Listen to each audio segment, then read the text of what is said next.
Welcome to Climate Now. I'm James Lawler. We hope our American listeners had a good Labor Day weekend. On today's episode, we're just doing This Week in Climate News, covering some of the top headlines from last week. I'm joined today by Dina Cappiello from RMI. Dina, great to see you again. How have you been? I've been great. Sorry I haven't been here in a while. I've missed you guys and missed talking about climate, just like a couple of really busy months. So I'm happy to be back. Yeah, well, it's great to have you back. We've got quite a few interesting stories. Dina, what do you think if we start with the storm, Idalia? Oh, yes, of course. Yes. Okay. By this point, everyone knows this storm has passed through. It is out to sea now, and the pieces here that I thought were particularly interesting. There's sort of this one side, which is on the dynamics of hurricanes and kind of how the temperature and the increasing temperature of the oceans is connected to destructive damage. And so there was a couple of articles pick this apart, and I'll just sort of briefly recap. So, research has shown that hurricane wind speeds can increase about 5% for every 1 degree Celsius increase in ocean temperature. And that's from Jeff Masters, who's a meteorologist at Yale Climate Connection. And a 5% increase in wind speed translates to a 50% increase in the storm's destructive potential. So, for every 1 degree increase in ocean temperature, you've got hurricanes that are 50% more powerful in terms of destructive damage than they otherwise would have been. And so in the case of Idalia, that means that it's 50 to 100% more destructive than it would have been in a year with more average sea surface temperatures. And as we've talked about before on Climate Now, the ocean temperature in the Gulf of Mexico is extremely high, not just at the surface, but pretty much 100 feet down. It's high 80s to 90s at the surface. So these small changes, when we think about, 1 degree here, 1 degree there, like we're talking about, many, many billions of dollars for a single storm event that converts to. I covered Katrina as a reporter, actually, and Hmm. was in New Orleans a couple weeks after the storm hit to cover the oil spills when I was a journalist. And I think there are a couple of climate-induced factors that are creating more frequent and more intense storms, right? And I think that in this case, it was that very warm Gulf of Mexico water that really drove the strength of the storm. But as we know, climate change is playing a role in a bunch of factors related to hurricane strength. And they're complex, right? I think this one, because of the path of the storm, really isolated that potential variable, which is the surface temp of the water and temp of the water in general. Not only are people dying, which is a tragedy, but these storms are expensive. And ultimately, when it's declared a disaster area, that's federal funding that goes, we're all paying for that, right? Hmm. And one of the counter arguments always with climate action or climate or adopting climate solutions is like how much they cost, Hmm. right? So I think that like if the more we kind of talk about that cost comparison, that could convince people to kind of say we have to do something about climate change because we're paying really for the effects of the burning of fossil fuels, which we are the consumers of that fossil fuels, right, on the back end. Yeah. And so in this case, Moody's has estimated that the total cost for Idalia is something between 12 and $20 billion, and that insurers, property insurers, et cetera, will pay about $9 billion in claims. And I thought this was kind of interesting because, as we've mentioned on this podcast before, a number of the larger insurers, so we're talking about Farmers Insurance, Bankers Insurance, Lexington Insurance, which is part of AIG, all of those players have pulled out of Florida because of the risks of these heavy losses. And so what that's led to is smaller local, Florida focused insurers have actually taken more market share.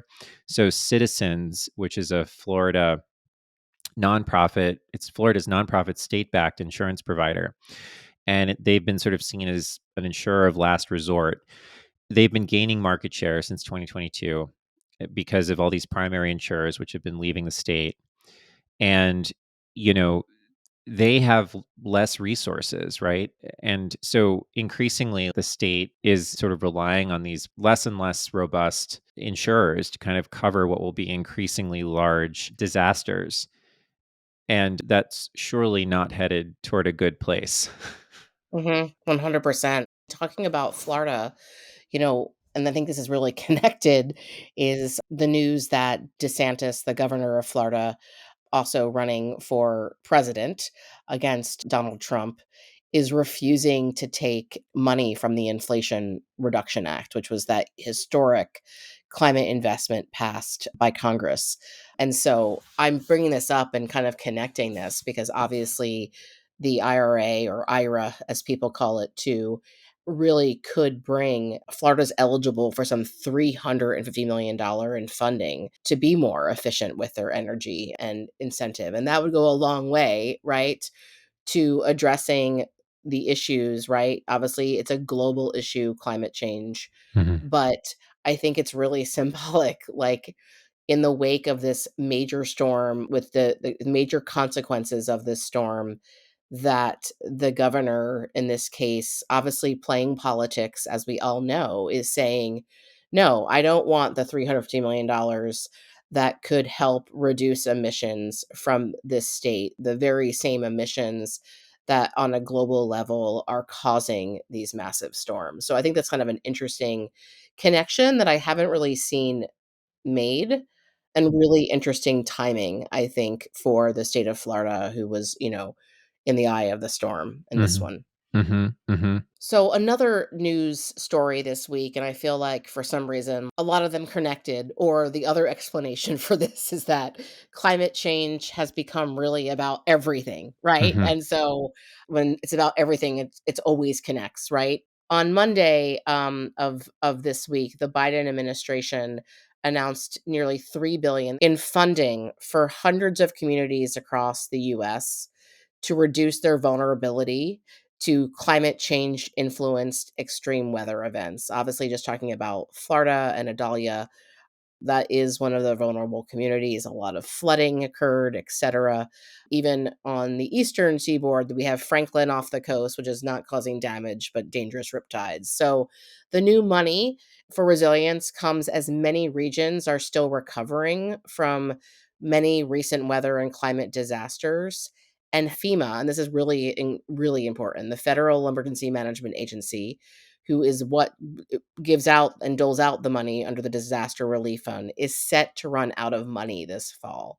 So there is this notion that, we are pooling money fast out of this disaster relief fund. Just this month alone, we did it for the wildfires in Hawaii, brutal heat waves, and tropical storm Hillary, and then Adalia obviously hit Florida this year. And the reason why we needed this extra kind of infusion, and the Biden administration was forced to do that, was not only is that fund poised to run out of money, but there is obviously a stalemate in Congress in order to get that replenished because of negotiations. So again, it's extremely costly, and many parts of the country are extremely vulnerable and unprepared, including power grids, right? Which we saw in the Hawaii case, the wildfire on Maui. So just a really interesting nexus between how expensive these storms are, who pays, do we have enough money to pay for them over time as they become more frequent and more and stronger.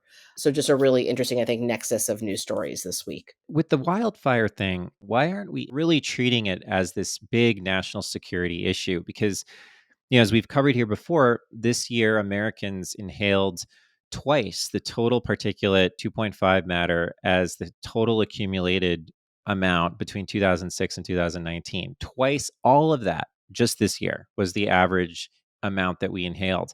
That directly translates, we know, to disease, cancer, lung cancer, all kinds of other things. That's a direct threat to the health of the population of this country and countries around the world. We should be treating it as a major security threat and deploying, resources against it.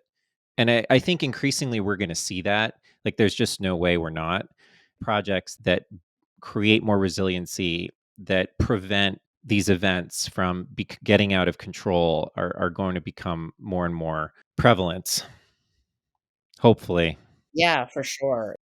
The story in Ecuador is quite interesting. Yeah, I think this was huge. Let's talk about Ecuador. So, this story is reported out in The Guardian on August 31st. The story came out.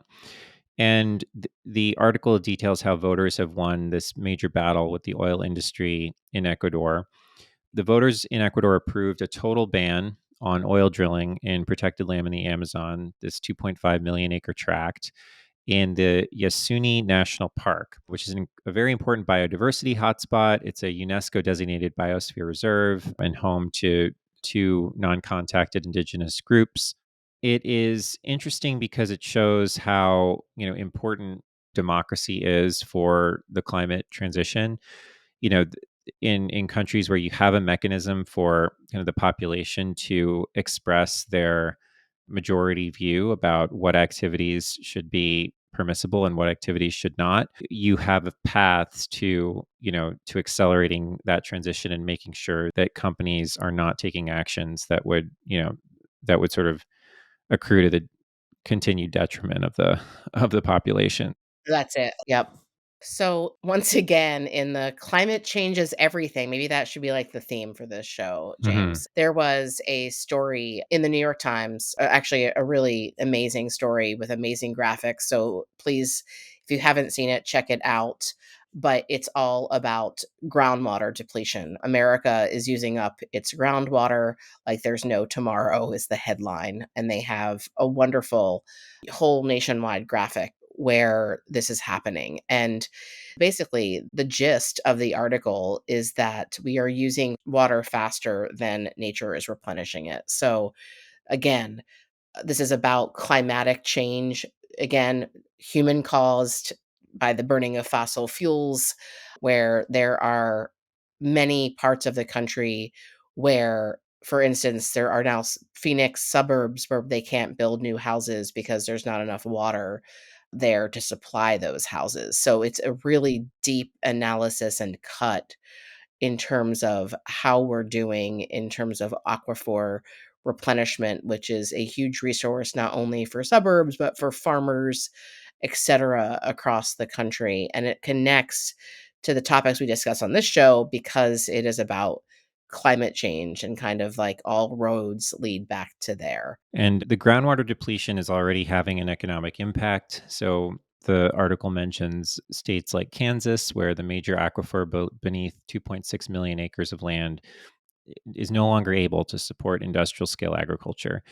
As a result, corn yields have plummeted in that state. And if this decline were to spread, which undoubtedly it will threaten America's status as a food superpower. I quote from the article. Yep. And they also say, climate change is amplifying the problem. Global warming is shrinking snowpacks that feed rivers, increasing the reliance on groundwater to sustain communities' lawns and crops. A warmer world causes more surface water to evaporate and therefore leaving less to seep through the layers of the ground to replenish aquifers. And then even in places where there are like violent rainstorms because of climate change, that really doesn't help because when the rain comes as fast and furious as that, it actually runs off rather than soaks into the ground to replenish the aquifer. And they have this awesome term in here called it adds up to what might be called a climate trap. As rising temperatures shrink rivers in much of the country, farmers and towns have an incentive to pump more groundwater to make up the difference. Experts call that a self-defeating strategy. Hmm. Great. Well, Dean, I think we covered a lot this week. Lots of news, and obviously, I think heading into Climate Week in New York, which is now later this month in September, we're going to see a lot of news leading up to that and during that and out of that. So, looking forward to talk about that with all of you. Indeed. That's all for this episode of Climate Now. We are back next week with an interview on the anniversary of the IRA. It has been just over a year since the IRA became law and billions of dollars began flowing into the economy. We'll be having that conversation with Oliver Kerr, who is head of the North America region for Aurora Energy Research. We hope you'll join us next week. And as always, if you'd like to get in touch with us, shoot us a note at contact@climatenow.com. Climate Now is made possible in part by our science partners like the Livermore Lab Foundation. The Livermore Lab Foundation supports climate research and carbon cleanup initiatives at the Lawrence Livermore National Lab, which is a Department of Energy applied science and research facility. More information on the Foundation's climate work can be found at livermorelabfoundation.org.